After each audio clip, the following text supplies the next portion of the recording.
Welcome to a Management Plus training webinar. My name is Kevin Sloan. I am a certified electronic health record specialist and certified ophthalmic technician. Management Plus is an industry leader in EHR, and we want to provide you with the documentation tools and the skills to use these tools proficiently. Today's training webinar is titled Direct Send. Let's get started. As you can see on the screen in front of you, I have once again accessed Dr. Michael Pulliam's server and has his database on the screen. I have obtained verbal permission from Linda Smith, their office manager, who has graciously allowed me to use their live database for the purposes of recording this training webinar. This training webinar will be used for clients that have the ophthalmology forms and have the optometry forms. It makes no difference at all since the meaning for use form is the same within both sets of EHR forms. Let's get started on this. Direct Send is a tool that is used by Management Plus to send and receive encrypted medical data. That's because it is not legal to email patient medical data from office to office via standard email, so it must be encrypted. This is designed for physician-to-physician communication. It is not designed for physician-to-patient or patient-to-physician. That's done through your portal. So its main purpose is whenever you have seen the patient and a decision has been made that you are going to transition the care of this patient to another physician, and you are going to be sending medical data to that physician. Hopefully they have a certified EHR. If they don't, that's okay as well. But you are going to fulfill what you need to do by sending their medical data, their summary of their visits, either one or more, via Direct Send, which again is the tool to send and receive encrypted medical data. Let's access Direct Send. It can be accessed via two methods: File, Electronic Health Records. Direct Send is one way, or you can click on the main screen the email icon for Direct Send. If you have security permissions, you will be presented with this Direct Send Mail dialog window. You can see that I am signed in under my username right here, and under my username and my account I have the Direct Send email addresses for Dr. Pulliam. He has two. You'll always have one for the office, regardless of whether or not you have 1 or 50 physicians. So in this case there's only one physician, just Dr. Pulliam, so he has one for himself and then one for the office. They're almost the same. This is Michael Pulliam MD, and the other is just Michael Pulliam. So for this email account, you can see there are 3 different emails there, and then when we change over, there is just one here. So this is just the test message that support had sent when they were setting up this account. Let's go back to the other. This is not a full-blown email tool like Outlook is. So you will see that it has options for new, check mail, delete, reply, forward, and print. You will not see an option for sent emails. So when you send one, you will not see an option there that allows you to access all of the emails that you had sent. Or if you delete them, you will not see a deleted folder for any deleted emails. So be aware of that. Okay. Clicking on this will allow you to see whatever is in the body here, and you can see how it changes. When I click from this, the body changes here and also there. If there were any attachments, they would be displayed right above this section on this. So naturally you can perform all of these options, these functions that are here. Let's create a new email by clicking New. The top line is the to line. You can type in an email address here. Your best bet is to click the To button. This will open your physician selection dialog window where all of your physicians within your physician setup table are accessible. And we're just going to double click this here. The physician that I chose does not have one, as you can see here within the information message.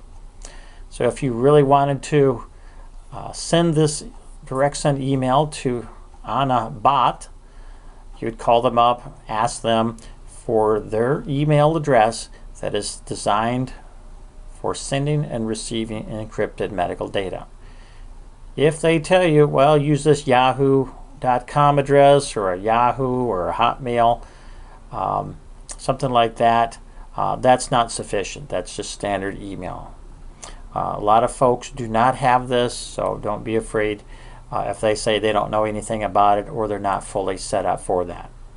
But if that physician did happen to have the correct email tool, which are several out there other than Direct Send, there's Protected Trust and then Neo Certified Secure. All of those are good. You can click Edit, choose the Contact Information tab, and then put that email address right here where it says Direct Send address. It will not look the way the Dr. Poems do, where it says directaddress.net on the end. That's okay. As long as it's a valid email address, you'll be all set. Now, let's just choose this one right here. Now, that physician happens to have a direct send email address. So you can see that it automatically just popped it right in there. I did not get that information message telling me that they did not have one. So you're all set with that. In the subject, put whatever you need to put on there to sort of give a brief, description of what's going on. Let's say it's, Paul Bunyan. Okay, and he's the patient. That's sufficient. That's all you want to put on there. That's okay. Then you'll click down here or press Tab to go into the attach file. Okay. So now we can attach files. What would you attach? Well, you might want to attach the patient narrative, or you may want to attach some test results or a letter. Let's click the Attach button here. What it's going to do is navigate out to your computer, to your File Explorer, so that you can grab files to attach. This will not go into Management Plus and allow you to search through patients within Management Plus and grab information from their records or from their demographics.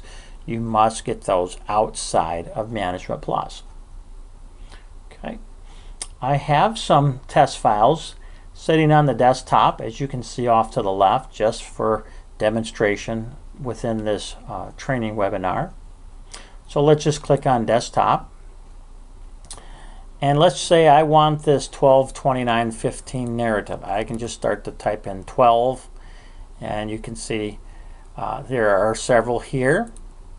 And I'll just click that, do Open. Now I have it attached. Okay, so it makes it very, very easy to access those. Now, bear in mind, you can only attach one file at a time. So if you want something else attached, you'll click the Attach button again, click on Desktop or wherever it happens to be on your computer, and then you can search through the rest of these. So let's take a look here. Let's delete that out and see what else we might want to attach. Usually if you can see it over here or know what the name of it is, you can attach that. Let's do 12. Now we have the HTML from the CCD, and let's just have, this is for Mary Oliver, but let's just say it was for Paul Bunyan. We had gotten that out of his record. Getting the CCD out, exporting out a PDF or attachments, those are all explained in other webinars, so we won't go into that right now. So if you had forgotten how to export out a CCD or to create a PDF of the narrative, please review the other webinars, which will go into that in detail. But in the case of this, we're just going to grab that HTML file that's part of the CCD. I'll click attach again and do 12. And then here's her XML portion of the CCD, and we'll attach that as well. There's no limit on how many files you can attach or in what order. It's not a problem. Attach as many as you need. If you happen to have a letter, you could attach that, and or any test results, not a problem. Attach as much as you need. Now, if you ever got something attached and then decided, gee, I don't want that in there, you can right-click over this section and decide that, okay, I really don't want this file here. And then when you click that, it just disappears. Now, if you ever get to this point and say, oh, gee, I really need to get something out of her health record or this individual's health record out, well, you can't go back into Management Plus from this point and get it. You must cancel out of your entire email. There's no drafts folder also, so you can't save it as a draft. You have to just close it out. You can leave this record right here, or this direct send mail right here open. That's not a problem. And then go into Management Plus, have your patient accessible, and then export out whatever you need to. Let's bring up my account.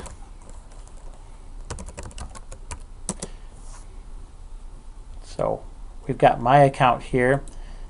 Gee, I don't have any health records on this database.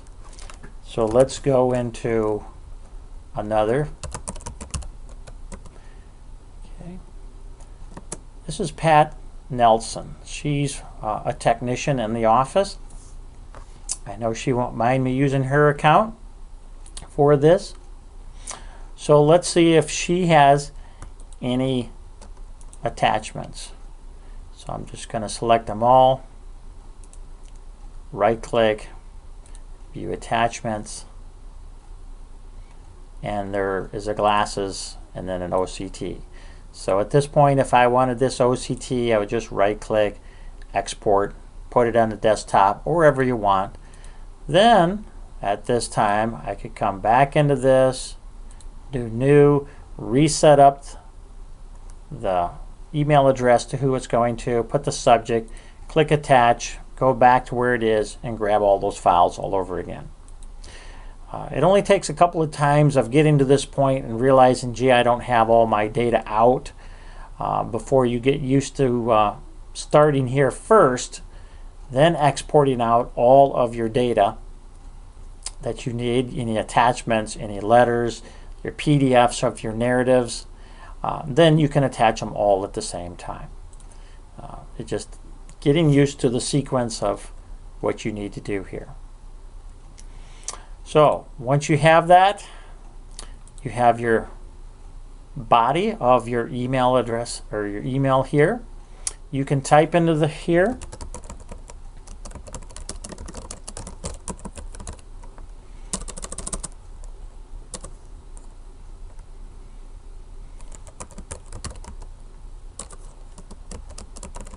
You can paste into this if you have a cover letter that's built already.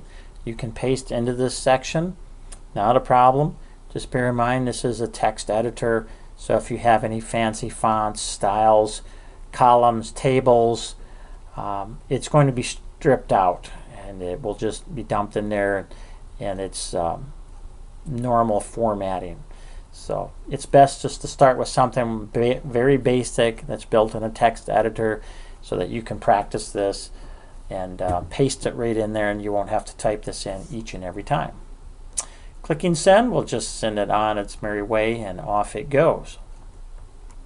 Whenever you do send out a direct send email, what you will want to do is to open the record, and I'm actually just going to create a new one. Well, I decided maybe I won't. Let's just say this is her last record right here. Well, that one's actually been finalized, so I will just create a new one, but Normally when you go to send out a patient to another physician, you'll be doing this fairly quickly within a day or two after the patient was seen. It doesn't hurt to have a status on here that says sent to specialist waiting for report, so that the record does not get finalized, because as you know, only records that have a blank status should be finalized. So if they had a record status of something like, sent to specialist waiting for report, that would not be finalized. So you could go right back into this record. This would be an older record, maybe a day or two in the past. Could be the same day if you're fairly quick at doing this. So you're going to send the patient out to a specialist. You'll want to look at this section right here that says patient referred to. You can see that all of these are blank.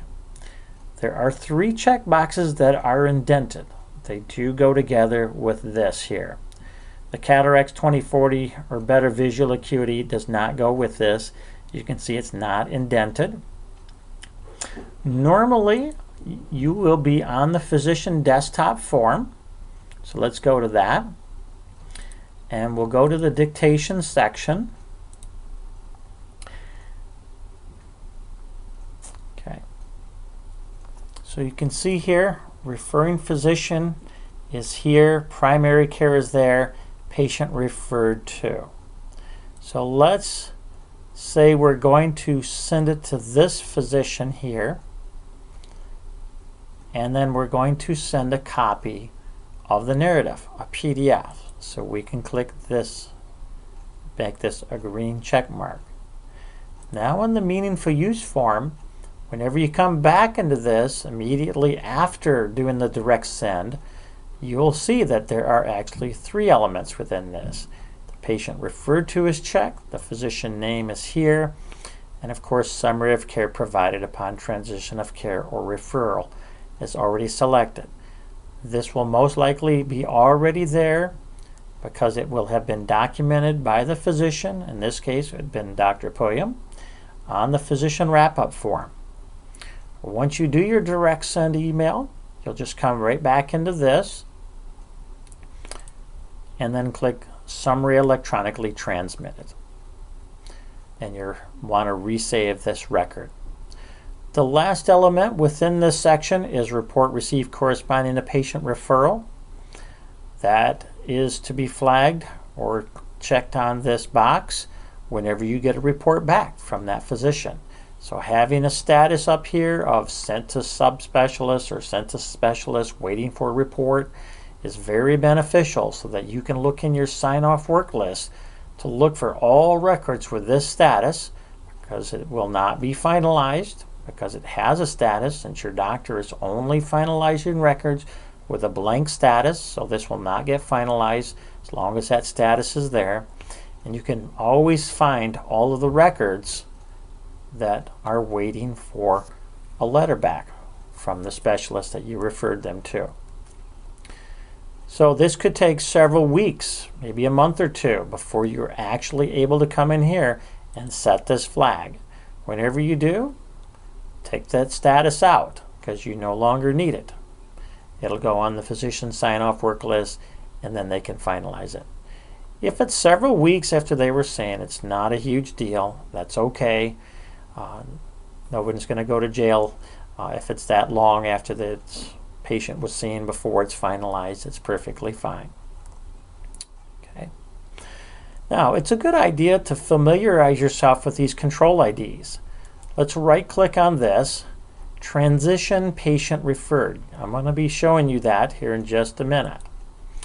This one here, Refer to, Transition Summary of Care, Transition Electronically Transmitted, and then Referral Report. I think that's going to be kind of cut off. Let me see if I can scroll this up there. There we go.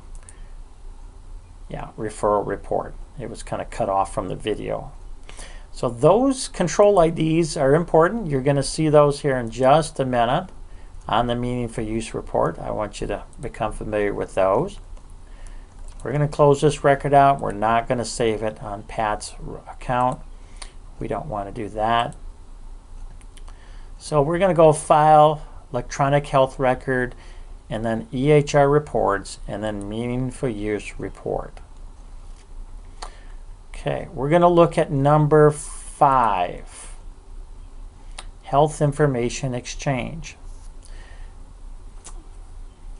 Okay, the EP that transition or refers their patient to another setting of care or provider of care must use certified electronic health record technology to create a summary of care record, which is your PDF of your narrative, and electronically transmit such summary to a receiving provider for more than 10%, which is 11, of transitions of care referral. So a little more than 1 out of every 10. So let's just say 2 out of every 10. That would actually be 20%, but so you're really looking for 11% of patients that you refer out that you actually have to do this. Now if you right click on this, a little message will appear that says SQL, as it will on all of these, and then when you choose that, this will show you the actual SQL code for this. And you're looking at this section right here. These are the control IDs that I just showed you. So oftentimes folks will ask, where do these numbers come from for this particular measure? This is where they come from. I showed it to you visually on the meaningful use form in that section for patient referred to. Showed you the control IDs, and again over here it's showing you as well. So for the numerator, there are 3 of these. So they're all check boxes, and then the denominator is this here, transition patient referred. Okay, and it's actually the same. The very top one is the same one here as well. Okay, very straightforward, very easy. I highly recommend that you find an office that has an email tool that's designed to send and receive encrypted medical data. Call them and talk to them in detail in regards to doing some testing so that you can do some test messages. Find someone that you know. Usually there's someone that you refer often in the area that has an email tool that's designed to send and receive encrypted medical data, and just ask them politely if they will help you to do a few tests. So what you will do is you will run your meaningful use report for a specific time period of where your test record will fall within. You'll jot down your numerator and your denominator for these 2. You go into your test record. You'll click the appropriate check boxes, save the record, come back, recalculate, and your numbers should go up by 1. And that's what you're wanting to do. Go back into that record, uncheck it, rerun it, and it'll go down, so that you are building a level of confidence that when you check those flags on the meaningful use form, that you're getting the tick for that. Also, whenever you do the test, call them up, ask them if they got it. Put some test attachments on there, make sure that they can open them. Send out some CCDs, the XML and the HTML file. Practice creating PDFs of the narrative. Practice exporting out attachments and letters, putting them in a specific place on your network or your computer in a folder or on the desktop. Create a spreadsheet of whenever you send out a direct send email, you jot down their name, who you're sending it to, and the date, so that you have another redundant external source that you can access at any given time, so that you know exactly which ones you sent them to. Here you can see the number, but you won't know exactly what patient that you sent those to unless you actually ran just a custom report, which you are able to do through Management Plus. So there are more than one ways, but make it easy on yourself. Just create a spreadsheet so you don't have to run all those other reports to find out what you've done. It doesn't take a minute to put down the date, the name of the patient, who you're sending it to, what you sent and when, and then you're all good to go. Makes it very easy.